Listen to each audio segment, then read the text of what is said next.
I'm KHOU11 meteorologist Kim Castro. Brand new update from the National Hurricane Center. We have Tropical Storm Francine. Here are the current stats. Still holding at 50-mile-an-hour winds. Pressure has dropped ever so slightly and is moving at a north-northwest jog 5 miles an hour. Here's the convective field. It's pretty expansive. So even though the track has shifted further east, we could still see some wraparound rain impacting Houston, but overall, this is a good scenario for Texans.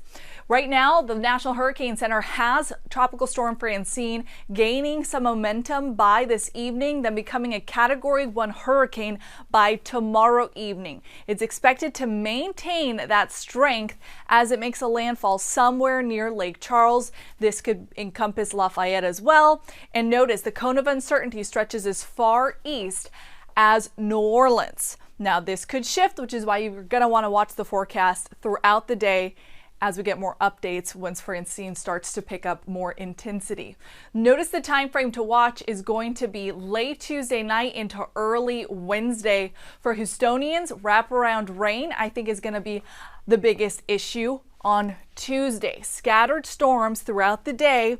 We could see some lingering moisture into Wednesday morning. For the coast, we're going to see elevated tides, a storm surge threat, coastal erosion, coastal flooding is a possibility.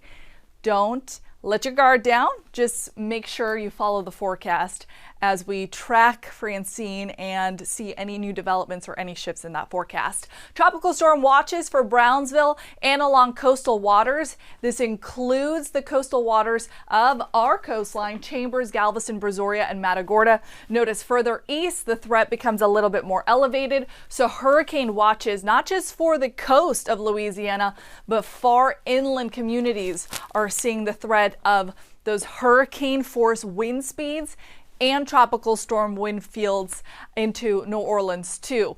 The highest likelihood again of seeing the wind damage is going to be where that storm center tracks. So right now, Lake Charles, Lafayette, New Orleans under the gun for that, but even our coastal counties have about a 50 to 60% chance to see some wind impacts. So that could mean we're not out of the woods when it comes to the potential of power outage threats or tropical storm force impacts.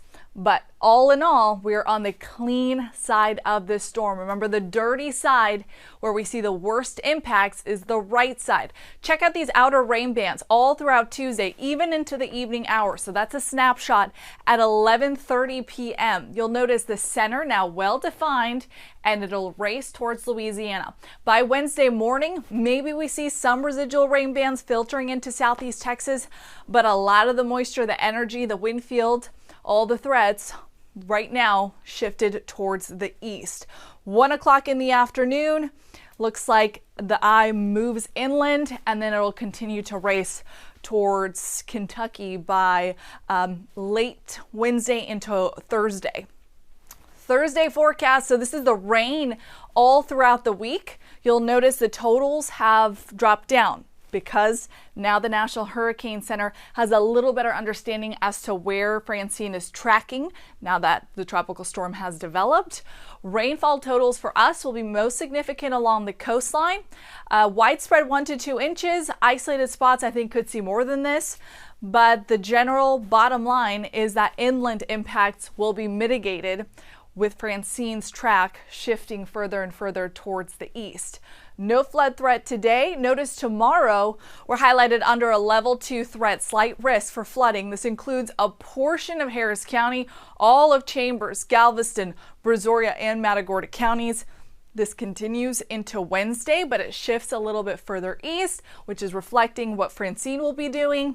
At this point, Polk County, Liberty County, still a portion of Harris, Chambers, Galveston, as well as Brazoria. So, Tropical Storm Francine has us under weather impact alert days Tuesday and Wednesday. The primary threat is going to be some heavy rain, some scattered storms, some downpours, and threats along the coastline.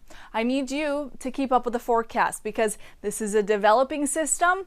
It's still very fluid, and we're going to see some shifts to the track, some shifts to the intensity. So keep up with us.